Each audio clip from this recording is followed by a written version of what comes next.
வணக்கம். இன்றைக்கி நம்ம பார்க்க போகிற சமையல் என்னென்னு பார்த்தீங்கன்னா, ஒரு சிம்பிளாக பண்ணக்கூடிய ஒரு சட்னி ரெசிபி தான் பார்க்க போகிறோம். இட்லி, தோசைக்கு, ஊத்தப்பம் எல்லாத்துக்குமே அருமையாக இருக்கும். வாங்க அந்த சட்னி எப்படி செய்யலாங்கிறத பார்க்கலாம்.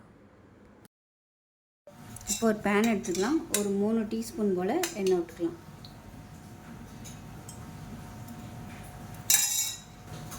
எண்ணெய் சூடானதும் 1/4 கப் அளவுக்கு கடலைப்பருப்பு சேர்த்துக்கலாம். அடுப்பு மீடியமான ஃப்ளேமில் இருக்கட்டும். கடலைப்பருப்பு கருதுச்சுன்னா உங்களுக்கு சட்னியோட டேஸ்ட்டு மாறிடும்.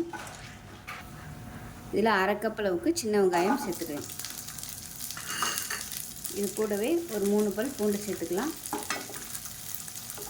காரத்துக்கு தேவையான அளவுக்கு வரமிளகாய் சேர்த்துக்கலாம். நான் வந்து ஒரு 10 வரமிளகாய் சேர்த்துருக்கேன். உங்களோட காரத்துக்கு தகுந்த மாதிரி சேர்த்துக்கோங்க.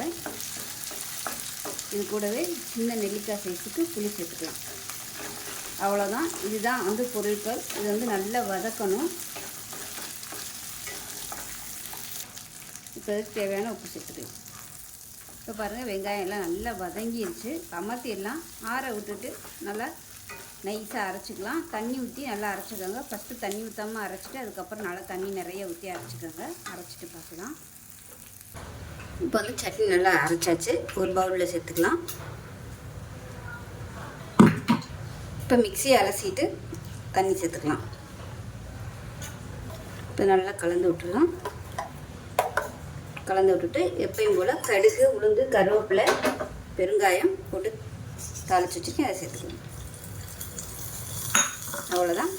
ஒரு சூப்பரான சட்னி ரெடி ஆயிடுச்சு. இட்லி, தோசை எல்லாத்துக்குமே அருமையாக இருக்கும். செஞ்சு பாருங்கள். செஞ்சு பார்த்துட்டு எப்படி இருந்துச்சுங்கிறத சொல்லுங்கள். வீடியோ பிடிச்சிச்சுன்னா லைக் பண்ணுங்கள், கமெண்ட் பண்ணுங்கள், சேனலை சப்ஸ்கிரைப் பண்ணுங்கள், பக்கத்தில் பெல் பட்டனையும் ப்ரெஸ் பண்ணுங்கள். நன்றி.